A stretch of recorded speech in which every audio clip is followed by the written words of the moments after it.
በተወዳጁ የእንግሊዝ ፕሪምየር ሊግ 35ኛ ሳምንት መርሃ ግብር ተጠባቂው የማንቸስተር ሲቲ እና የብሬንትፎርድ ጨዋታ በማንቸስተር ሲቲ 3-0 አሸናፊነት ተጠናቋል።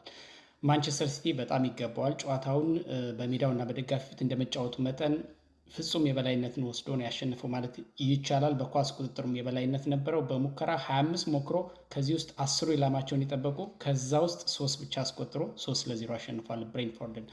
ብሬንትፎርድ ያን ያህል አይደለም፣ ደካማውን አቋም ነው ያሳየው። በማንቸስተር ሲቲ በኩል ግን በጣም ጥሩ ነበሩ ሁሉም ማለት ይቻላል። ዶናሩማም በጣም ምርጥ የሆነ ጎል ሴቭ ሲያደርግ ነበረ። ከፊት መስመር አጥቂዎች በጣም የተቀናጀ የማጥቃት እንቅስቃሴ ላይ ነበሩ። ዶኩ ልዩ ነበረ። ዶኩ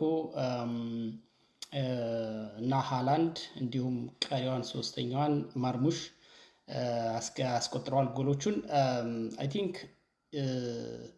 ጋርዲዮላ የመጀመሪያውን ፈርስት ሃፍ ያው 0-0 ነበር የተጠናቀቀው እና ቅያሬው የሰራ ይመስለኛል እና ተወሰኑ ተጫዋቾችን ቀይሮ አስገብቷል። ከዛ በኋላ ነው የጨዋታው መንፈስ የተቀየረው እና ለማንኛውም አንዳንድ የአርሰናል ደጋፊዎች ከእግር ኳስ እውነታ ውጪ በሆነ መንገድ ኧረ ዶኩ ተፋታን፣ ኧረ ተወን፣ እስኪ ብተውልን እንዲህ የሚባል ነገር አለ።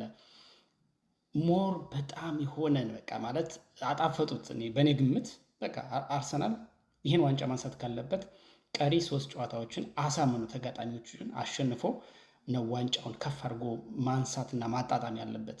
እንደው በግብ ልዩነት እንኳን ባይሆን በጠባብ የነጥብ ልዩነት አይደለ ሲቲ ሲነጥቀን በተከታታይ አርሰናል እያስከተለ ሲጨርስ የነበረው ልክ እንደዚህ አይነት አሸናነፍ እንደዚህ አይነት ሻምፒዮንነት ለአርሰናል የበቀል ያህል ይሆናል ብዬ አስባለሁ። ስለዚህ ሲቲ የሚያሸንፍ ቀሪ ጨዋታዎችን አርሰናል አሁን ቀሪ ጨዋታዎችን በማሸነፍ የሻምፒዮንነት እድሉን ራሱ የመወሰን እድሉ እጁ ላይ ገብቶለታል፣ ባለፈው በኤቨርተን ነጥብ መጣሉን ተከትሎ ማንቸስተር ሲቲ። ስለዚህ አሁን ማንቸስተር ሲቲ ቀሪዎቹን ጨዋታዎች በሙሉ ቢያሸንፍም አርሰናልም ቀሪዎቹን አሸንፎ ሻምፒዮንነቱን ራሱ ማረጋገጥ አለበት ብዬ ነው የማስበው። አትሊስት ይሄ ነው ጣዕም የሚኖረው የሻምፒዮንነት ክብሩም ሴሌብሬሽኑም የሚያምረው በዚህ ልክ ነው ብዬ አስባለሁ። ያው የእንግሊዝ ፕሪሚየር ሊግ ደግሞ ባህሪው ነው። ይሄ ባህሪውንም ማጣት የለበትም ብዬ አስባለሁ። 2 እና 3 ጨዋታ እየቀረ ሻምፒዮን ከሚታወቅ ይልቅ እስከ መጨረሻው ሰስፔንስ ሆነን እያንዳንዱ ጨዋታ እንደ ዋንጫ ጨዋታ፣ እንደ ሻምፒዮንነት፣ እንደ ፍጻሜ ጨዋታ ተመልክተን በዚህ መንገድ ያው እንደዛ ነው የሚሆነውም። በዚህ መንገድ አርሰናል ሻምፒዮን ከሆነ ጣዕሙ ከፍ ይላል ብዬ አስባለሁኝ። ዌስትሃም ለአርሰናል ከባድ ነው። ያው የደርቢ ጨዋታ እንደማለት ነው። የለንደን ክለቦች ናቸው ሁለቱም። በዛ ላይ ዌስትሃም ህልውናውን ለማረጋገጥ ነው የሚፋለመው።